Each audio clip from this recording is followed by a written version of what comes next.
Hello friends. इस series में हम लोग डिस्कस करेंगे about C plus plus programming language और सीखेंगे हम कंप्यूटर से कैसे वो सारे काम करवा सकते हैं जो भी हम उससे करवाना चाहते हैं with the help of C plus plus programming language. तो स्टार्ट करते हैं। तो सबसे पहले हम थोड़ा सा इंट्रोडक्शन डिस्कस करते हैं C plus plus programming language के बारे में, क्या है ये और क्यों इसको हम लोग पढ़ें। तो सबसे पहले हम यहाँ पर डिस्कस करते हैं एक टर्म के बारे में जो यहाँ लिखा हुआ है, दैट इज़ लैंग्वेज। ये लैंग्वेज क्या है और यहाँ पर इसका क्या रोल है।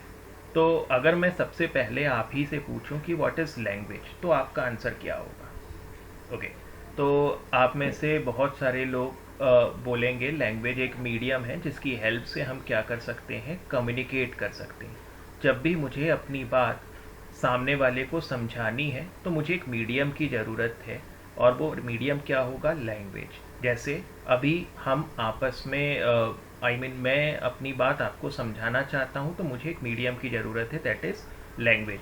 हम हिंदी मीडियम की लैंग्वेज की हेल्प से आपस में क्या कर रहे हैं, कम्युनिकेट कर रहे हैं। ठीक यहाँ पर हम चाहते हैं कंप्यूटर से कम्युनिकेट करना। मैं जो कुछ भी कंप्यूटर से करवाना चाहता हूँ वो मैं उसे समझाऊंगा, लेकिन समझाने के लिए मुझे एक मीडियम की ज़रूरत होगी जिसे हम क्या बोलेंगे, लैंग्वेज। तो सी प्लस प्लस वही मीडियम है, वही लैंग्वेज है जिसकी हेल्प से हम कंप्यूटर के साथ कम्युनिकेट कर सकें। लेकिन इतना आसान नहीं है, थोड़ा सा डिटेल में समझते हैं कि एक्चुअल में बैकग्राउंड में होता क्या है और कैसे C plus plus programming language की हेल्प से हम कंप्यूटर के साथ कम्युनिकेट कर सकते हैं। ठीक है। तो अब यहाँ पर एक नया टर्म निकल कर आया, कंप्यूटर। तो मेरा अगेन एक क्वेश्चन कि ये कंप्यूटर क्या है। अगर आपको इस शब्द को समझाना होगा तो आप कैसे समझा सकती हो? बहुत सिंपल वे में अगर हम बोलें तो कह सकते हैं कंप्यूटर एक इलेक्ट्रॉनिक डिवाइस है जिसमें हम कुछ इनपुट देंगे और हमें क्या मिलेगा, आउटपुट मिलेगा। तो कंप्यूटर एक इलेक्ट्रॉनिक डिवाइस जिसमें हम कुछ इनपुट देंगे और हमें क्या मिलेगा, आउटपुट। तो लेट्स से इस ब्लॉक को मैं रिप्रेजेंट कर रहा हूँ किससे, कंप्यूटर से। तो यहाँ पर हमने इनपुट दिया और हमें क्या मिल गया, आउटपुट। लेकिन क्या इतना आसान है? क्या मैं कुछ भी इनपुट दे दूँ मुझे कुछ भी आउटपुट मिल जाएगा? नहीं। कंप्यूटर में हम इनपुट देते हैं और साथ में हम इंस्ट्रक्शंस भी पास करते हैं। ये वो इंस्ट्रक्शन है जिसके बेसिस पर कंप्यूटर समझता है कि उस इनपुट को किस तरीके से प्रोसेस करना है, और फिर उस तरीके से प्रोसेस करते हुए वो क्या जनरेट करता है, आउटपुट जनरेट करता है।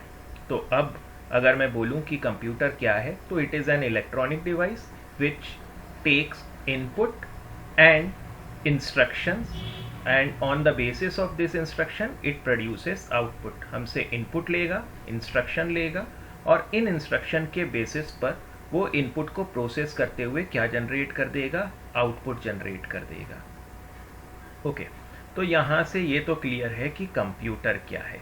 अब ये कंप्यूटर हमने बनाया क्यों है, क्या ऐसी ज़रूरत थी कि हमने ये कंप्यूटर को डिज़ाइन किया? हम ऐसे भी तो काम को कर सकते थे। तो अगेन आपका आंसर होगा कि हम सब जानते हैं कि मशीन की स्पीड बहुत फास्ट है। आई मीन जिस काम को करने के लिए हमें घंटों लगते हैं वो काम हम मशीन की हेल्प से कुछ सेकंड में कर सकते हैं। इवन सेकंड भी नहीं, नैनो सेकंड के अंदर वो काम हमारे लिए कंप्यूटर करके दे सकता है। तो कोई भी मशीन करके दे सकती है, इतनी फास्ट होती है मशीन्स। तो स्टार्टिंग में जब कंप्यूटर को बनाया गया तो उसे बनाने की सोच यही थी कि हम एक ऐसी मशीन बनाएं जो इंसान का काम बहुत आसान कर दे। जिस काम को करने में इंसानों को घंटों लगते हैं वो कुछ सेकंड्स के अंदर उस काम को प्रोसेस कर सके। तो इस सोच के साथ कंप्यूटर को डिज़ाइन किया गया। अब थोड़ा सा और इसमें डिटेल में चलते हैं। तो इस कंप्यूटर के अंदर ऐसा क्या है जो एक्चुअल में हमसे इनपुट लेता है और आउटपुट जनरेट करता है, और इंस्ट्रक्शंस लेता है, इनपुट लेता है और उसे प्रोसेस करते हुए आउटपुट जनरेट करता है। बिल्कुल सही। इस कंप्यूटर के अंदर आपको एक डिवाइस, एक चिप मिलेगी, दैट इज़ प्रोसेसर। तो इस कंप्यूटर के अंदर एक प्रोसेसर है जो एक्चुअल में हमसे इनपुट लेता है, हम उसे इंस्ट्रक्शंस पास करते हैं, उन इंस्ट्रक्शंस के बेसिस पर वो इनपुट को प्रोसेस करता है और क्या जनरेट करता है, आउटपुट जनरेट करता है। ठीक है, तो थोड़ा सा इस प्रोसेसर के बारे में समझते हैं, क्योंकि वहाँ से ही हमें समझ में आएगा कि ये C++ प्रोग्रामिंग लैंग्वेज क्या है और हम क्यों इसकी स्टडी करें। ओके, तो यहाँ पर मैंने एक रफ स्केच बनाया है प्रोसेसर का। तो कुछ इस तरीके का प्रोसेसर हमें दिखता है, ये ब्लॉक्स सभी इग्नोर कर दें। तो कुछ इस तरह का एक प्रोसेसर दिखता है, इस तरह का एक बॉक्स जिसमें कुछ पिन्स लगी होती हैं। तो ये एक्चुअल में वो पिन है जहाँ से वो इनपुट लेता है, और इन्हीं पिन्स की हेल्प से हमें वो क्या भी जनरेट करता है, आउटपुट जनरेट करता है। तो यहाँ से इनपुट लेगा, ये इंस्ट्रक्शंस लेगा और क्या जनरेट करेगा, आउटपुट जनरेट करेगा। एक एग्जांपल लेते हैं।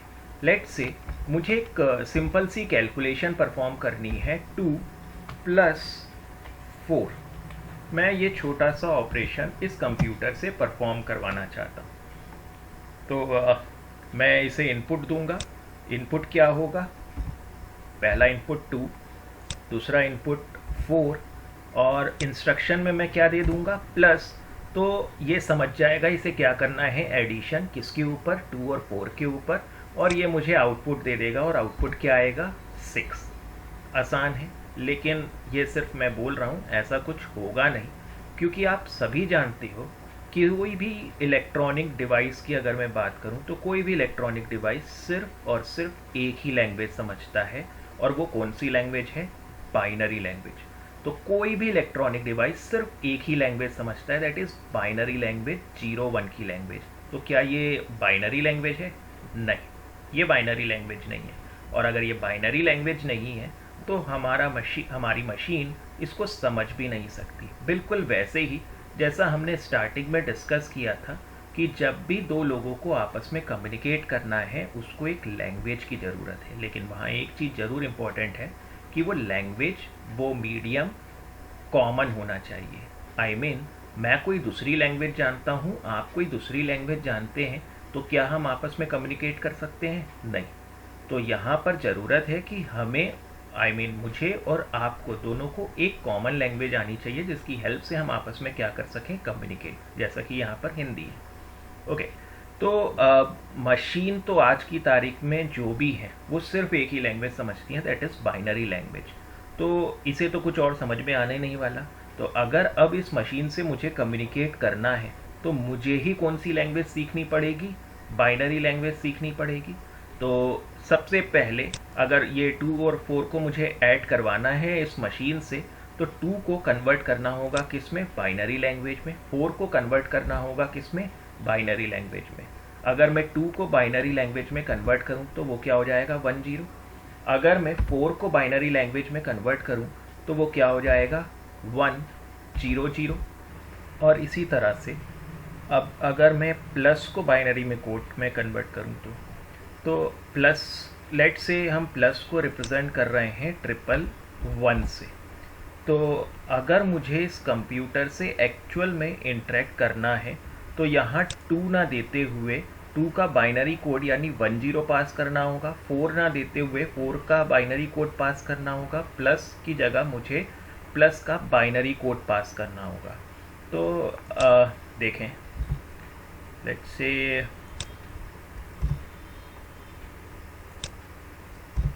ओके, तो यहाँ पर मैंने पास किया, तो 2 की जगह मैंने क्या पास कर दिया, इस पिन में पास कर दिया 1, इस पिन में पास कर दिया 0। 4 के लिए मैंने इस पिन में पास कर दिया 1 0 0, और प्लस के लिए मैंने यहाँ पर पास कर दिया 111। तो इन पिन्स में मैंने क्या पास कर दिया, 111 पास कर दिया। तो अब ये जाकर समझ जाएगा इसे इनपुट में क्या मिला है, यहाँ पर 2, यहाँ से इनपुट में क्या मिला है इसको 4, और इंस्ट्रक्शन में उसे क्या मिला है, प्लस। अब जाकर ये क्या करेगा, 2 और 4 को ऐड करेगा और रिजल्ट में हमें क्या प्रोवाइड कर देगा, 6 प्रोवाइड कर देगा। तो यहाँ पर मैं लिख देता हूँ 6। तो अगेन ये 6 भी डेसिमल फॉर्म में है, ये इन पिन्स में पास करेगा, और वो पिन में भी किस तरह से पास करेगा, बाइनरी फॉर्म में रिप्रेजेंट करेगा। तो मशीन जो कुछ भी काम करती है वो किस फॉर्म में ही करती है, बाइनरी लैंग्वेज के फॉर्म में ही करती है। तो इस तरीके से मशीन काम करेगी। लेकिन एक मिनट, हमने कंप्यूटर को बनाया था इसलिए ताकि हम दुनिया भर के काम इस कंप्यूटर से करवा सकें। हम एक छोटा सा काम करवा रहे हैं 2+4, यही काम हमारे लिए कितना कॉम्प्लिकेटेड हो गया। हमें 2 का बाइनरी कोड पता होना चाहिए, हमें 4 का बाइनरी कोड पता होना चाहिए और प्लस का बाइनरी कोड पता होना चाहिए, तब जाकर वो हमारे लिए क्या करेगा, एडिशन करेगा। तो अगर मुझे कुछ कॉम्प्लिकेटेड काम इससे परफॉर्म करवाने हैं तो उसको समझाना मेरे लिए कितना मुश्किल हो जाएगा, क्योंकि हर एक चीज़ मुझे किस फॉर्म में समझानी पड़ेगी, बाइनरी फॉर्म में। तो ये बाइनरी लैंग्वेज सीखना समझना हमारे लिए बड़ा टफ लग रहा है। अच्छा, थोड़ा सा और इस बाइनरी लैंग्वेज के ऊपर डिस्कस कर लें। तो ये बाइनरी लैंग्वेज है क्या, आई मीन ये 0-1 की लैंग्वेज है क्या। हम हमेशा बोलते हैं कि जब भी हम मशीन से कम्युनिकेट करते हैं या मशीन कोई भी लैंग्वेज समझती है, वो सिर्फ और सिर्फ कौन सी लैंग्वेज समझती है, बाइनरी लैंग्वेज। तो ये फ़ैन भी तो एक इलेक्ट्रॉनिक डिवाइस है। तो क्या जब मैं स्विच ऑन करता हूँ तो इसके अंदर 0-1 जैसी कोई सीरीज़ पास होती है। ये बल्ब भी एक इलेक्ट्रॉनिक डिवाइस है। तो क्या जब हम बल्ब को ऑन ऑफ करते हैं तो कोई 0-1 जैसी सीरीज़ पास होती है इसके अंदर? नहीं। ये 0-1 है क्या?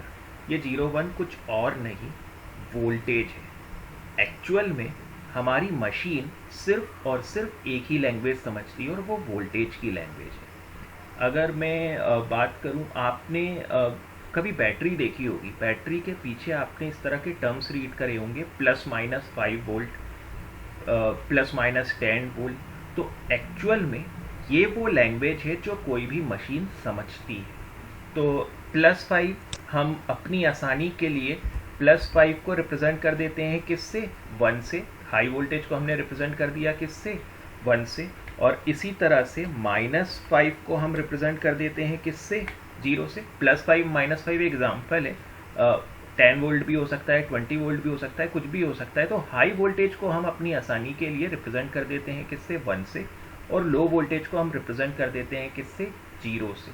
और ये मशीन सिर्फ और सिर्फ वोल्टेज की लैंग्वेज समझेगी। तो फॉर एग्जांपल, अगर मेरा ये प्रोसेसर +-5 वोल्ट पे काम करता है तो इस पर मैंने हाई वोल्टेज, इस पे लो, इस पे हाई, इस पे लो पास किया होगा, तो ये समझ जाएगा इनपुट में इसे क्या मिला है, 2 और 4 मिला है। इस पर मैंने तीनों में हाई वोल्टेज पास कर दिया होगा तो ये समझ जाएगा इसे इनपुट में क्या मिला है, प्लस। और इसी तरह से यहाँ पर ये आउटपुट भी किस फॉर्म में दे देगा, वोल्टेज के फॉर्म में। तो इस तरीके से हमारी मशीन काम करेगी। लेकिन ये तो हम पहले ही डिस्कस कर चुके हैं कि इस लैंग्वेज को सीखना समझना तो बड़ा मुश्किल है, और अगर मुझे कोई कॉम्प्लिकेटेड काम इससे करवाना होगा तो वो कॉम्प्लिकेटेड काम इस कॉम्प्लिकेटेड लैंग्वेज में लिखना और कॉम्प्लिकेटेड हो जाएगा। तो क्या कोई और तरीका है जिससे हम मशीन के साथ इंटरेक्ट कर सकें? तो सबसे पहले तो यही लैंग्वेज यूज़ करी जाती थी। जब इनिशियली कंप्यूटर बना तो वो बाइनरी लैंग्वेज में ही काम करा करता था। तो सबसे पहले जो कंप्यूटिंग डिवाइस बने, दैट इज़ कैलकुलेटर, तो उसमें ज़्यादा ऑपरेशन नहीं होते थे, प्लस माइनस, मल्टीप्लिकेशन, डिवीज़न, क्योंकि वही काम करवाना हमारे लिए काफ़ी मुश्किल होता था with the help of this binary language. लेकिन फिर जैसे जैसे टाइम आगे बढ़ता चला गया, हमने एक नई लैंग्वेज को तैयार किया और उस लैंग्वेज का नाम हमने रखा हाई लेवल लैंग्वेज। अब ये हाई लेवल लैंग्वेज क्या है, उससे पहले मैं थोड़ा सा यहाँ पर क्लीन कर दूँ। ओके, तो ये हाई लेवल लैंग्वेज क्या है, हमने तैयार की हाई लेवल लैंग्वेज। तो ये हाई लेवल लैंग्वेज कुछ और नहीं, वही C++ प्रोग्रामिंग लैंग्वेज है जिसे हम पढ़ने के लिए यहाँ आए। लेकिन सिर्फ C++ नहीं, जावा, PHP, C#, ऐसी बहुत सारी प्रोग्रामिंग लैंग्वेजेस के नाम आपने सुन रखे होंगे। ये सब क्या हैं, हाई लेवल लैंग्वेज। अब इस लैंग्वेज में ऐसी क्या खासियत थी कि ये ज़्यादा पॉपुलर हो गए कंपेयर टू किससे, बाइनरी लैंग्वेज से? तो इन लैंग्वेज की एक सबसे बड़ी खासियत ये थी कि इस लैंग्वेज में हम बिल्कुल वैसे ही इंस्ट्रक्शंस लिखते हैं जैसा हम अपनी डेली लाइफ में यूज़ करते हैं। तो ये लैंग्वेज बहुत कुछ सिमिलर है किससे, हमारी डेली लाइफ की लैंग्वेज से। तो इसे सीखना, इसे समझना हमारे लिए काफ़ी आसान है as compare to binary language जहाँ हर चीज़ हमें 0 1 के फॉर्म में बोलनी पड़ती थी। लेकिन एक प्रॉब्लम आ गई, हमने तो एक आसान सी लैंग्वेज तैयार कर ली जिसे हम क्या बोल रहे हैं, हाई लेवल लैंग्वेज। लेकिन हमारी मशीन तो आज की तारीख में भी कौन सी ही लैंग्वेज समझती है, 0 1 की लैंग्वेज समझती है। अगर मैं कोई दूसरी लैंग्वेज जानता हूँ, आप कोई दूसरी लैंग्वेज जानते हो, तो क्या कम्युनिकेशन हो सकता है? नहीं। तो फिर यहाँ पर कम्युनिकेशन कैसे होगा? तो अगेन ये एक प्रॉब्लम है। तो इस प्रॉब्लम का भी एक सॉल्यूशन निकाला गया, और वो सॉल्यूशन ये था कि इसके ऊपर हमने एक सॉफ्टवेयर का यूज़ किया। मैं एक डायग्राम से रिप्रेजेंट करता हूँ इसको कि लेट से इसके ऊपर मैंने एक सॉफ्टवेयर रख दिया। अब इस सॉफ्टवेयर का काम क्या था? तो इसके ऊपर हमने एक सॉफ्टवेयर रख दिया। अब इस सॉफ्टवेयर का काम क्या था? इस सॉफ्टवेयर का काम था हमसे इनपुट में ये हाई लेवल लैंग्वेज लेना और उसे कन्वर्ट कर देना किस में, मशीन लैंग्वेज में। अब हमारा काम बहुत आसान हो गया। इस सॉफ्टवेयर की हेल्प से हमें मशीन से जो कुछ भी करवाना होता था, हमें हमारे कंप्यूटर से जो कुछ भी करवाना है, वो हम एक आसान सी लैंग्वेज में लिख देते हैं जिसे हम क्या बोल रहे हैं, हाई लेवल लैंग्वेज, और इस सॉफ्टवेयर को पास कर देते हैं। ये सॉफ्टवेयर हमारे लिए उस हाई लेवल लैंग्वेज को कन्वर्ट कर देता है किस में, मशीन लैंग्वेज में। और क्योंकि अब हमारे इंस्ट्रक्शन किस में कन्वर्ट हो चुके हैं, मशीन लैंग्वेज में, तो मशीन उसे समझते हुए उसके अकॉर्डिंग प्रोसेस करते हुए हमें क्या दे देगा, आउटपुट दे देगा। तो हमारा काम हो गया। कोई गैस कि ये सॉफ्टवेयर का नाम क्या है? ओके, तो शायद आप में से कुछ लोगों ने गैस कर लिया होगा। बिल्कुल, इस सॉफ्टवेयर का नाम है कंपाइलर। ये वर्ड आप लोगों ने सुना होगा। तो कंपाइलर कुछ और नहीं, एक सॉफ्टवेयर है जिसका काम है हाई लेवल लैंग्वेज को कन्वर्ट कर देना किस में, मशीन लैंग्वेज में। अगर ये कंपाइलर, अगर ये सॉफ्टवेयर हमारे पास नहीं होता तो हमारे लिए ये बिल्कुल भी पॉसिबल नहीं था कि हम हाई लेवल लैंग्वेज की हेल्प से कम्युनिकेट कर सकें किससे, इस मशीन से। हमें तब बाइनरी लैंग्वेज में ही काम करना पड़ता, और वो कितना कॉम्प्लिकेटेड है ये हम ऑलरेडी डिस्कस कर चुके हैं। तो इससे एक कंक्लूज़न ये भी निकलता है कि जब भी किसी भी प्रोग्रामिंग लैंग्वेज की बात करूँ, मैं बिल्कुल भी सी या C++ की बात नहीं कर रहा, किसी भी प्रोग्रामिंग लैंग्वेज की अगर हम बात करें, चाहे वो C हो, C++ हो, जावा हो, PHP हो या C# हो, हमें किसी भी प्रोग्रामिंग लैंग्वेज से अगर कंप्यूटर के साथ काम करना है तो सबसे पहले उस प्रोग्रामिंग लैंग्वेज का कंपाइलर हमें क्या करना होगा, इंस्टॉल करना होगा। अगर हमने उस लैंग्वेज का कंपाइलर, उस लैंग्वेज का ट्रांसलेटर इंस्टॉल नहीं किया तो फिर हम उस लैंग्वेज की हेल्प से कम्युनिकेट नहीं कर सकते। इस ट्रांसलेटर को समझने में, इस सॉफ्टवेयर को समझने में अगर आपको दिक्कत आ रही हो तो मैं एक एग्जांपल से समझाता हूँ। लेट्स से कि मान लो हमारे देश के प्राइम मिनिस्टर किसी दूसरी कंट्री में गए और वहाँ के लोगों से इंटरेक्ट करना चाहते हैं, लेकिन प्रॉब्लम ये है कि वहाँ की लोकल लैंग्वेज हमारे प्राइम मिनिस्टर को नहीं आती और प्राइम मिनिस्टर की लैंग्वेज उन लोगों को नहीं आती। तो अब वो कैसे कम्युनिकेट करें? बिल्कुल, उनके साथ एक ट्रांसलेटर होता है।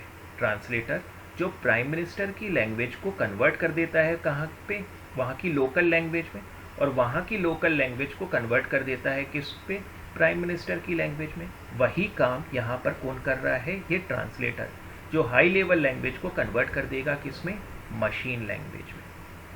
तो जिस तरह से हर कंट्री के लिए अलग अलग ट्रांसलेटर होता है, ज़रूरी नहीं है कि एक ही ट्रांसलेटर को सब दुनिया की सारी लैंग्वेज आती हो, उसी तरह से हर लैंग्वेज का भी अपना खुद का एक कंपाइलर होता है जो पर्टिकुलर उस फॉर्मेट में इनपुट लेता है और उसे कन्वर्ट कर देता है किस में, मशीन लैंग्वेज में, बाइनरी लैंग्वेज में।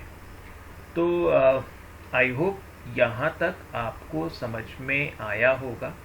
अच्छा, एक चीज़ मैं बताना भूल गया, एक एग्ज़ाम्पल मैं देना चाहूँगा यहाँ पर। क्या आपने कभी इस कंपाइलर का यूज़ किया है? आप में से बहुत सारे लोगों ने शायद कभी ना कभी कोई C++ का प्रोग्राम बनाया होगा या एटलीस्ट देखा होगा। तो आपने देखा होगा, आप सबसे पहले C ड्राइव में जाते थे, TC फोल्डर पे जाते थे और एक ब्लू कलर की स्क्रीन ओपन हो जाती थी। ज़रूरी नहीं है हमेशा ऐसा हो, लेकिन मैक्सिमम लोगों ने टर्बो कंपाइलर यूज़ किया होगा और वहाँ पर इसी तरीके से एक ब्लू कलर की स्क्रीन ओपन हो जाती है। तो ये ब्लू कलर की स्क्रीन क्या है? ये ब्लू कलर की स्क्रीन कुछ और नहीं, हमारा कंपाइलर है, जैसा अभी मैंने नाम भी लिया था, टर्बो कंपाइलर। तो अगर आप लोगों को पता हो तो उसमें हम लोग अपने इंस्ट्रक्शंस लिख देते थे और फिर एक कंपाइल बटन पर क्लिक करते थे। जैसे ही हम कंपाइल बटन पर क्लिक करते थे वो हमारे इंस्ट्रक्शंस को कन्वर्ट कर देता है किसमें? मशीन लैंग्वेज में। और फिर जैसे ही हम रन बटन पर क्लिक करते थे वो उस मशीन कोड को पास कर देता था किसको? प्रोसेसर को। और प्रोसेसर हमारे लिए उस इंस्ट्रक्शन को एग्जीक्यूट करके आउटपुट जनरेट कर देता था। लेकिन अगर आपने कभी भी कोई प्रोग्राम नहीं बनाया तो भी कोई बात नहीं है, हम आगे चलकर वो सारी चीज़ें देखेंगे और ये चीज़ मैं वहाँ पर भी डिस्कस करूँगा। ओके, तो एक चीज़ और यहाँ पर हम अपना सिलेबस थोड़ा सा डिस्कस करें तो यहाँ पर हम लोग डिस्कस करेंगे सी और C++ लैंग्वेज के बारे में। ये दोनों एक लैंग्वेज नहीं, अलग अलग लैंग्वेज है। सबसे पहले सी लैंग्वेज आई और उसके बाद C++ लैंग्वेज आई। अभी के लिए थोड़ा आसान बनाते हुए हम इसे इस तरह से समझ सकते हैं कि C++ लैंग्वेज एक एडवांस वर्जन है किसका? सी प्रोग्रामिंग लैंग्वेज का। इट मीन्स कि सबसे पहले सी लैंग्वेज बनाई और फिर हमने शायद उसमें कुछ प्रॉब्लम्स को आइडेंटिफाई किया होगा और उन प्रॉब्लम्स हमने आइडेंटिफाई करी उनको हमने ओवरकम किया किसके अंदर? C++ लैंग्वेज के अंदर। तो आप अभी के लिए कुछ इस तरह से समझ सकते हो कि C++ एक एडवांस वर्जन है किसका? सी प्रोग्रामिंग लैंग्वेज का। तो इस सीरीज़ में हम दोनों लैंग्वेज पढ़ेंगे, सी भी और C++ भी। लेकिन ये चीज़ आप समझें कि C++ में वो सारा काम कर सकते हैं जो हम लोग पढ़ेंगे किसके अंदर? सी लैंग्वेज के अंदर, और बिल्कुल वैसे ही कर सकते हैं जैसा हमने सी लैंग्वेज के अंदर करा हुआ है। बस इसमें तो C++ में कुछ नए फीचर्स ऐड ऑन कर दिए हैं जिसकी हेल्प से हमारी प्रोग्रामिंग और बेहतर हो सके और आसान हो सके। तो हमारे पढ़ने का तरीका भी ऐसा होगा। हम सबसे पहले डिस्कस करेंगे सी लैंग्वेज को और इसके बारे में हर एक चीज़ समझेंगे और उसके बाद समझेंगे कि कहाँ कोई कमी रह गई है और उन कमियों को C++ ने किस तरीके से ओवरकम किया। इट मीन्स हम C++ पर आएंगे और फिर वो सारे नए फीचर्स जो इसके अंदर ऐड ऑन किए गए हैं वो सारे हम लोग डिस्कस करेंगे। हाँ, C और C++ में कुछ सिंटेक्स में भी अंतर आ जाता है लेकिन वो बहुत माइन्यूट सा डिफरेंस है, तो वो भी हम पहले डिस्कस करेंगे और उसके बाद C++ में आएंगे। तो अभी ज़्यादा कन्फ्यूज़न ना हो इसलिए हम इसके ऊपर ज़्यादा डिस्कशन नहीं करते। तो आप बस इतना शॉर्ट में समझें कि हम सबसे पहले सी प्रोग्रामिंग लैंग्वेज पढ़ेंगे और उसके बाद हम C++ में आएंगे। ओके, तो आई थिंक आज की क्लास में हम लोग इतना ही डिस्कस करते हैं। नेक्स्ट क्लास पे हम लोग डिस्कस करेंगे कि ये जो सॉफ्टवेयर की हमने बात करी थी, ये सॉफ्टवेयर यानी ये कंपाइलर हमें मिलेगा कैसे और कैसे हम इसे अपनी मशीन में इंस्टॉल कर सकते हैं। ये C++, ये मैं बार बार जो शब्द यूज़ कर रहा हूँ, लैंग्वेज की बात कर रहा हूँ, इसमें लिखा हुआ प्रोग्राम दिखता किस तरीके का है, ये सब हम लोग नेक्स्ट क्लास में डिस्कस करेंगे। Okay, till then bye.